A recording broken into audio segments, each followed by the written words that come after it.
केवल और केवल यूपीएससी हिंदी माध्यम के छात्रों के लिए है। इसमें हम the Indian Express, the Hindu, down to earth, business line, इन सभी के इंपॉर्टेंट आर्टिकल जो यूपीएससी एग्जाम के दृष्टिकोण से इंपॉर्टेंट है, उन सभी को हिंदी अनुवाद के साथ तथा यूपीएससी के पिछले वर्षों के प्रश्नों के साथ हम डिस्कशन करते हैं। तो चलिए लेक्चर को स्टार्ट करते हैं। पहला टॉपिक है यहाँ पे संसदीय समितियों के बारे में। संसद की प्रवर समिति अभी हाल ही में न्यूज़ में है। क्यों न्यूज़ में है इसको देख लेते हैं, फिर देख लेते हैं इसके बारे में कुछ पॉइंट्स। ओके, देखिए न्यूज़ में इसलिए है क्योंकि हाल ही में दिल्ली सेवा विधेयक के लिए प्रवर समिति के गठन को लेकर विवाद खड़ा हो गया। दिल्ली सेवा विधेयक के लिए प्रवर समिति के गठन को लेकर विवाद खड़ा हो गया है, जब कई संसद सदस्यों ने दावा किया कि उनके नाम उनकी सहमति के बिना शामिल किए गए थे। ओके, उनके नाम जो है उनकी सहमति के बिना यहाँ पे शामिल किए गए हैं प्रवर समितियों में। इन समितियों की जरूरत क्यों पड़ती है ये देख लेते हैं। समितियां जो हैं विशेषज्ञता रखती हैं, संसद सत्र छोटे होते हैं, ऐसे में समितियां अलग अलग विषयों पर वक्त लेकर चर्चा करती हैं। जो समिति होती है किसी पर्टिकुलर सब्जेक्ट पे बनाई जाती है, तो उस सब्जेक्ट पर वो अलग से टाइम लेकर वहां पे चर्चा करते हैं। कानून बनाने की प्रक्रिया में छोटी पार्टियों को भी यहाँ पे शामिल करती हैं। छोटी पार्टी जो होते हैं उनके जो सदस्य हैं वो यहाँ पे उन्हें कोई पद नहीं मिला होता, तो उन्हें भी यहाँ पे उनका भी इच्छा का सम्मान करते हुए उन्हें भी शामिल किया जाता है। कई बार ऐसा देखा गया है। अगला, उनकी रिपोर्ट की वजह से ही सदन में अर्थपूर्ण बहस संभव हो पाती। जैसे आपने सुना होगा कि इस पर्टिकुलर समिति ने इस मुद्दे पर ऐसे ऐसे रिपोर्ट दी, रिपोर्ट में 15 पॉइंट ऐसे थे, तो उन मुद्दों पे यहाँ पे सदन में बहस होती है कि ये मुद्दे अभी प्रासंगिक हैं, ये मुद्दे प्रासंगिक नहीं है, इन्हें क्यों अभी तक अप्लाई नहीं किया गया, ऐसे करके पार्टी विचारधारा से ऊपर उठकर किसी मुद्दे पर सहमति बनाने का मंच मुहैया कराती है। देखिए, अगर पार्टी का कोई मेंबर है और पार्टी ने कोई बिल लाया है, लेकिन उस बिल को जांच के लिए यहाँ पे इस समिति का गठन किया जाता है, लेकिन कई बार ऐसा होता है कि सदन में वो जो पार्टी का मेंबर है वो उस पार्टी के खिलाफ यहाँ पे बात नहीं बोल सकता, क्योंकि अधिकतर क्या होता है, विप जारी हो जाता है। विप जारी हो जाने से वो उस जो पर्टिकुलर विप है, विप आया कि हमें इस जो विधेयक है इसके पक्ष में वोट देना है, प्लस में वोट देना है, ओके, इस विधेयक के पक्ष में वोट देना है, लेकिन उस सदस्य के मन में है बहुत सारे पॉइंट, वो पॉइंट ऐसे हैं कि वो उस बिल के निगेटिव पक्ष में जाते हैं, लेकिन फिर भी वो प्लस में ही वोट देगा। क्यों? क्योंकि पार्टी ने उसे बोला है और वहां पे विप जारी हो गया। अगर वो ऐसा नहीं करता तो वो किस में आ जाएगा, दल बदल विरोधी कानून में, 1986 वाला 10वां अनुसूची के। ओके, तो उसकी सदस्यता यहाँ पे रद्द हो सकती है। लेकिन वहीं अगर उसे हम किसी समिति में बैठा दें और उस बिल पर चर्चा करने के लिए उस समिति का सदस्य के रूप में उसे नामित किया जाए, तो उसके बाद वहां पे वो अपना पर्टिकुलर पॉइंट को यहाँ पे पेश कर सकता है। तो यहाँ पे पार्टी विचारधारा से ऊपर उठकर किसी मुद्दे पर सहमति बनाने का ये जो मंच है ये मुहैया कराता है समिति। अगला, कुछ समितियां कानून लागू करने में कार्यपालिका को मदद भी कर देती हैं। ओके, नाम से ही स्पष्ट है ये। आगे, हालांकि दिल्ली सेवा विधेयक संसद के दोनों सदनों से पारित हो चुका है। अब प्रवर समिति क्या है इसको देख लेते हैं। अभी ऊपर हमने देखा कि समितियों की आवश्यकता क्यों होती है। प्रवर समितियां विशेष विधेयकों की जांच और निरीक्षण करने के विशिष्ट उद्देश्य से स्थापित तदर्थ या अस्थायी समितियों की एक श्रेणी है। इंपॉर्टेंट पॉइंट है कि ये तदर्थ या अस्थायी समितियों की एक श्रेणी है प्रवर समितियां। इसकी सदस्यता एक सदन के सांसदों तक सीमित है। इंपॉर्टेंट है, दो कथन हो गया। इसकी सदस्यता जो है एक सदन के सांसदों तक ही सीमित है। ये समितियां अपना निर्धारित कार्य पूर्ण होने पर भंग कर दी जाती हैं, तभी तो ये तदर्थ या अस्थायी समितियां हैं। हालांकि अस्थायी प्रवर समितियों को नियंत्रित करने वाली प्रक्रियाएं और नियम संसद की प्रक्रिया के नियमों में अच्छी तरह से परिभाषित हैं। प्रक्रिया नियमों में अच्छी तरह से परिभाषित हैं। देखिए, 3 कथन हो गया। ये अस्थायी ये समितियां जो है तदर्थ या अस्थायी होती हैं। दूसरा, एक सदन के सांसदों तक ही सीमित हैं ये समितियां। तीसरा क्या है, नियम जो है संसद की प्रक्रिया के नियमों में अच्छी तरह से परिभाषित किए गए हैं। किसी विशिष्ट उद्देश्य के लिए गठित समितियां जिसमें दोनों सदनों के सांसद शामिल होते हैं उन्हें संयुक्त संसदीय समितियां कहा जाता है। ज्वाइंट पार्लियामेंट्री कमेटी, जेपीसी बोलते हैं यदि यहाँ पे दोनों सदन के सदस्यों को सांसदों को शामिल किया जाता है। प्रवर समितियों का गठन कैसे होता है इसको देख लेते हैं। इस समिति का गठन जो है विधेयक के प्रभारी मंत्री या संसद के किसी सदस्य द्वारा प्रस्तावित प्रस्ताव के माध्यम से किया जा सकता है। कोई पर्टिकुलर विधेयक यदि कोई मंत्री लाता है तो उसका प्रभारी मंत्री समिति का गठन कर सकता है कि मेरे विधेयक मेरे विधेयक के बारे में ज्ञान देने के लिए, इसके बारे में यहाँ पे पॉइंट बताने के लिए ये पर्टिकुलर लोग जो हैं इस समिति के सदस्य होंगे। या यहाँ पे किसी सदस्य द्वारा प्रस्तावित प्रस्ताव के माध्यम से भी इनका गठन किया जा सकता है। इस प्रस्ताव को अपनाने के लिए सदन में प्रस्तुत किया जाता है। यदि इसे अपनाया जाता है तो संदर्भित विधेयक पर विचार करने और रिपोर्ट देने के लिए समिति का यहाँ पे गठन किया जाता है।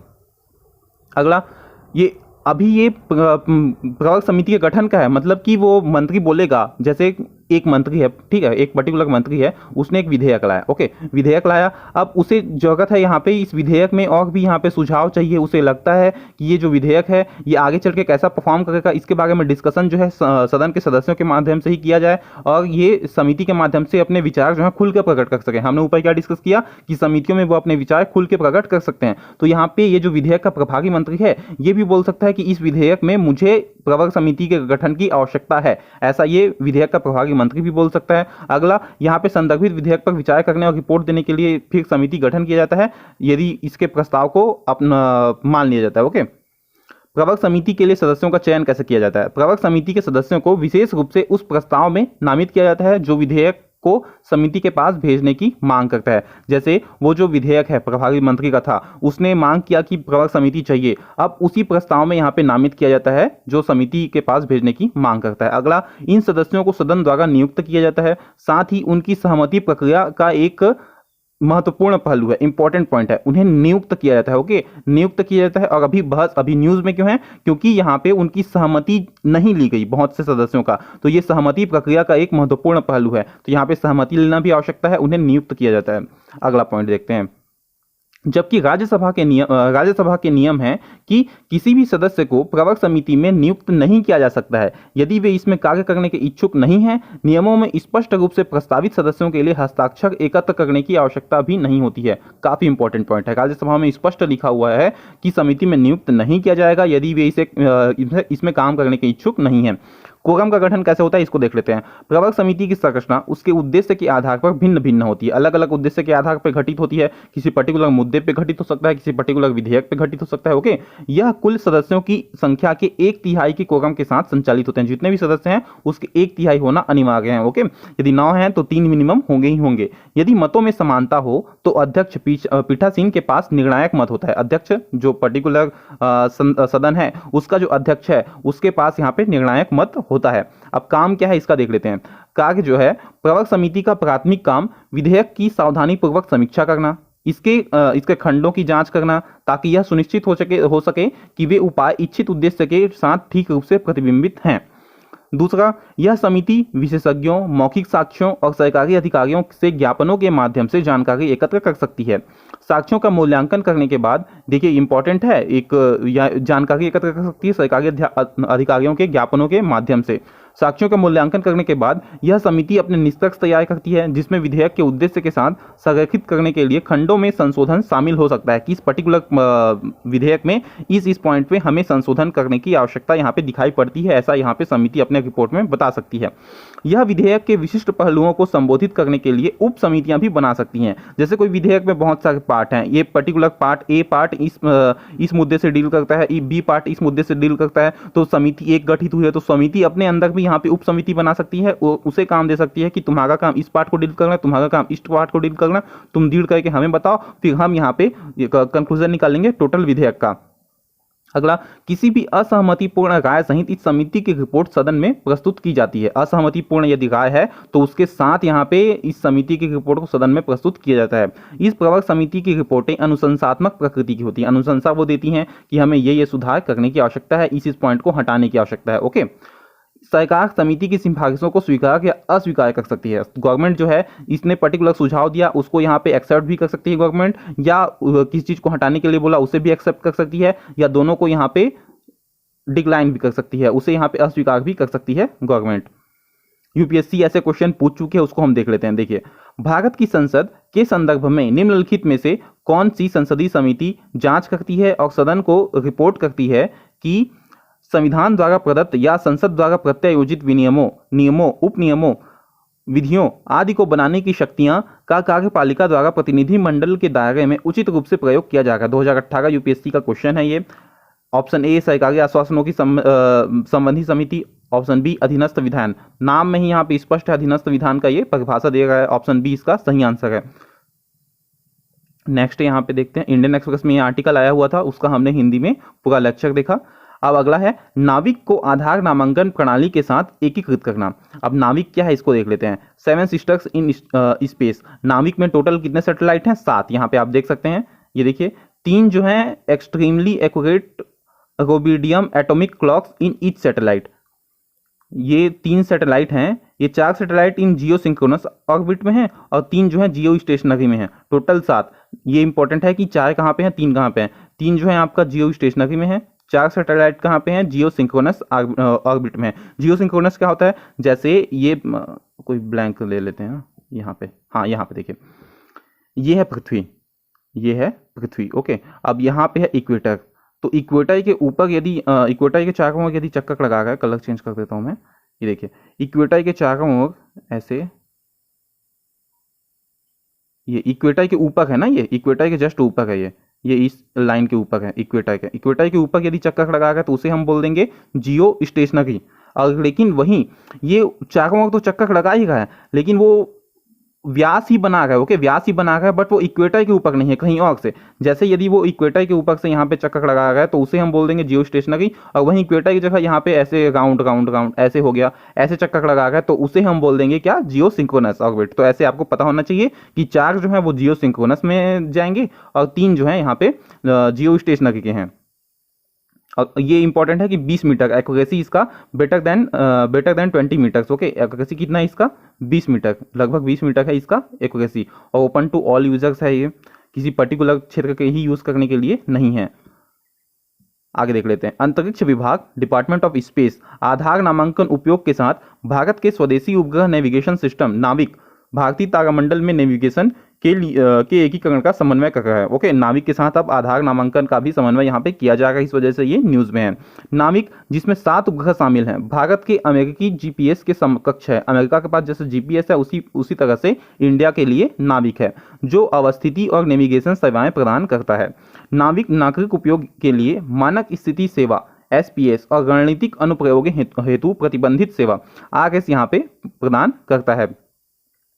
स्टैंडर्ड पोजीशन सर्विस SPS, और यहाँ पे RS क्या है, रेस्ट्रिक्टेड सर्विसेज। ये रेस्ट्रिक्टेड सर्विसेज जो हैं ये आर्मी पर्सनल के लिए और यहाँ पे खुफिया एजेंसियों के लिए, इन सभी के लिए होगा। और वो जो SPS होगा, स्टैंडर्ड पोजीशन सर्विस, ये जो है नागरिक उपयोग के लिए होगा। तो आपने समझा नाविक। आगे देखते हैं। नाविक जो है कवरेज क्षेत्र में भारत और भारतीय सीमा से 1500 किलोमीटर दूर तक का क्षेत्र शामिल है।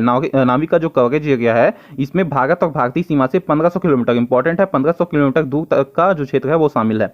नाविक ने प्राकृतिक आपदाओं के लिए चेतावनी के प्रसार में राष्ट्रीय आपदा प्रबंधन प्राधिकरण NDMA और भारतीय राष्ट्रीय महासागर सूचना प्रणाली INCOIS जैसी एजेंसियों की सहायता कर आपदा प्रबंधन में उपयोगिता जो है अपनी सिद्ध की है। इस कदम में नाविक के साथ काम करने के लिए आधार नामांकन किट को अपनाना, सटीकता और कार्यक्षमता को बढ़ाना शामिल है। भारत, अब अगला टॉपिक आता है, भारत, जापान और श्रीलंका के बीच अभी त्रिपक्षीय सहयोग हुआ, इस पे हम डिस्कशन करते हैं। कोलंबो में ईस्ट कंटेनर टर्मिनल परियोजनाओं के लिए संयुक्त भारत जापान समझौता ज्ञापन रद्द होने के बाद अब भारत, जापान और श्रीलंका जो है त्रिपक्षीय सहयोग को फिर से शुरू करने पर अभी विचार कर रहे हैं, भारत, जापान और श्रीलंका। हालांकि पिछले वर्ष के आर्थिक संकट के दौरान भारत और जापान द्वारा श्रीलंका का बचाव करने और श्रीलंका के ऋण पुनर्गठन प्रक्रिया में सहायता करने के बाद से तीनों देश त्रिपक्षीय सहयोग की दिशा में काम कर रहे हैं, पिछले समय से ही ये काम कर रहे हैं। भारत और जापान एक मुक्त, खुले और समावेशी हिंद प्रशांत क्षेत्र का दृष्टिकोण साझा करते हैं। भारत तथा जापान नवीकरणीय ऊर्जा और ग्रिड कनेक्टिविटी परियोजनाओं, तेल पाइपलाइन हब के रूप में श्रीलंका के त्रिकोमाली के विकास, कनेक्टिविटी एवं पर्यटन तथा शिक्षा जैसी जन केंद्रित परियोजनाओं पर एक साथ काम कर सकते हैं। राष्ट्रपति विक्रम सिंघे श्रीलंका और भारत के प्रधानमंत्री के बीच संयुक्त आर्थिक विजन वक्तव्य निजी क्षेत्र के नेतृत्व वाले निवेश के साथ परिवर्तनकारी परियोजनाओं की रूपरेखा यहाँ पे तैयार करता है। तो अभी ये करने वाले हैं, अभी हुआ नहीं है, इस वजह से ये न्यूज में है। अभ्यास जायद तलवार इंपॉर्टेंट है, ओके। अभ्यास जायद तलवार इंपॉर्टेंट है, कौन कौन से देशों के बीच होता है, इंडिया और UAE। हाल ही में भारतीय नौसेना के 2 जहाज INS विशाखापट्टनम और INS त्रिकंद, इंपॉर्टेंट है, कौन कौन से, INS विशाखापट्टनम, INS त्रिकंद, ये द्विपक्षीय अभ्यास जायद तलवार में हिस्सा लेने पोर्ट रसीद दुबई संयुक्त अरब अमीरात का है। पोर्ट रसीद दुबई में है, ये UAE का है। UAE और इंडिया के बीच में होता है यहाँ पे ऑपरेशन जायद तलवार। ये देखिए UAE का लोकेशन आप यहाँ पे देख सकते हैं, ये रहा इंडिया, इंडिया का ये गुजरात है यहाँ पे दिख रहा है, और यहाँ पे है UAE, ये UAE ऐसे, ओके, ये है इंडिया, ये है UAE। इस अभ्यास का उद्देश्य दोनों नौसेनाओं के बीच समुद्री साझेदारी को बढ़ावा देना और क्षेत्र में सुरक्षा की आम समझ को बढ़ावा देना है। दोनों देशों के बीच अन्य द्विपक्षीय अभ्यासों में शामिल हैं इन UAE बिलेट इन यूएई बिलैट भी यहाँ पे होता है, इंडिया यूएई के बीच में द्विपक्षीय नौसैनिक ही अभ्यास है ये। डेजर्ट ईगल 2 भी यहाँ पे द्विपक्षीय वायुसेना अभ्यास है। इन यूएई बिलैट कौन सा है, ये नौसेना का अभ्यास है इंडिया यूएई का। और डेजर्ट ईगल 2 ये जो है वायुसेना का अभ्यास है इंडिया यूएई का। और एक्सरसाइज डेजर्ट फ्लैग 6 ये भी यहाँ पे इसका इंडिया और यूएई का ही अभ्यास है। अगला, भारत और संयुक्त अरब अमीरात ने 1972 में अपने राजनयिक संबंध स्थापित किए। वर्ष 22-23 में यूएई भारत का तीसरा सबसे बड़ा व्यापारिक भागीदार और दूसरा सबसे बड़ा निर्यात गंतव्य था। अब काफ़ी न्यूज़ में हवाना सिंड्रोम, इसको देख लेते हैं। हाल ही में केंद्र सरकार ने कर्नाटक उच्च न्यायालय से कहा है कि वह भारत में हवाना सिंड्रोम के मामले पर गौर करेगी। यह बंगलुरु के एक निवासी की याचिका के जवाब में था, जिसने भारत में हवाना सिंड्रोम पर जांच के लिए परमादेश रिट जारी करने का अनुरोध करते हुए उच्च न्यायालय का दरवाजा खटखटाया था। इस वजह से ये न्यूज़ में है। सार्वजनिक प्राधिकरण को अपना कर्तव्य निभाने का निर्देश देते हुए परमादेश रिट यहाँ पे जारी की जाती है। परमादेश रिट भी न्यूज़ में है, उसको भी हमने देखा। हवाना सिंड्रोम के लक्षण क्या है, देखिए इमेज यहाँ पे क्लियर नहीं दिख रहा होगा, दैनिक भास्कर का ये इमेज है, मैंने वहां से लिया है। ओके, एक या दोनों कानों में दर्द होता है हवाना सिंड्रोम में, एक या दोनों कानों में दर्द होता है हवाना सिंड्रोम में। अजीबोगरीब आवाजें आपको सुनाई देती हैं, कुछ भी सुनाई ना देना या कम सुनाई देना, ये भी इसके लक्षणों में से एक है। हर चीज जल्दी जल्दी भूल जाना, ये भी है। चक्कर आने लगता है, जी मिचलाना और उल्टी धुंधला आपको दिखाई देने लगता है। ओके, सिर्फ कुछ निश्चित जगहों पर दर्द महसूस करना, सिर्फ किसी खास जगह जैसे होटल या अपार्टमेंट में रहने के दौरान ही शरीर के किसी हिस्से में दर्द महसूस करना, ये लिखा हुआ है। जैसे सिर्फ निश्चित जगहों पर दर्द का महसूस करना, जैसे खास जगह हो गया होटल, अपार्टमेंट, इसमें रहने के दौरान ही बॉडी के किसी हिस्से में आपको दर्द का एहसास होगा। लंबे समय तक के लिए समस्या, सिर दर्द, सोने में परेशानी और डिप्रेशन का यहाँ पे सामना करना पड़ सकता है। एमआरआई जांच में पता चला है कि सिर पर बिना किसी चोट के भी ब्रेन डैमेज का डर रहता है। यदि हवाना सिंड्रोम हुआ है तो बिना किसी चोट के भी आपको ब्रेन डैमेज हो सकता है।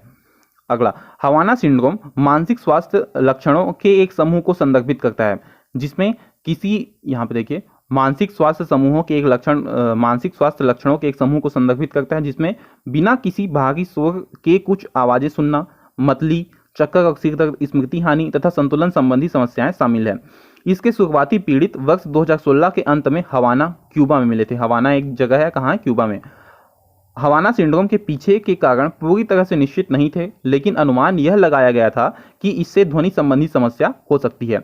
कुछ अमेरिकी आधारित अध्ययनों से पता चलता है कि पीड़ितों को उच्च शक्ति वाले माइक्रोवेव के संपर्क में लाया गया होगा, जिससे तंत्रिका तंत्र जो है क्षतिग्रस्त हो जाता है। यदि उच्च शक्ति वाला माइक्रोवेव उनके संपर्क में लाया गया है, जिससे उनका तंत्रिका तंत्र डैमेज हो गया है, तो इस वजह से वो ऐसा रिएक्ट कर रहे हैं, ऐसा यहाँ पे पता चला है कई शोधों में।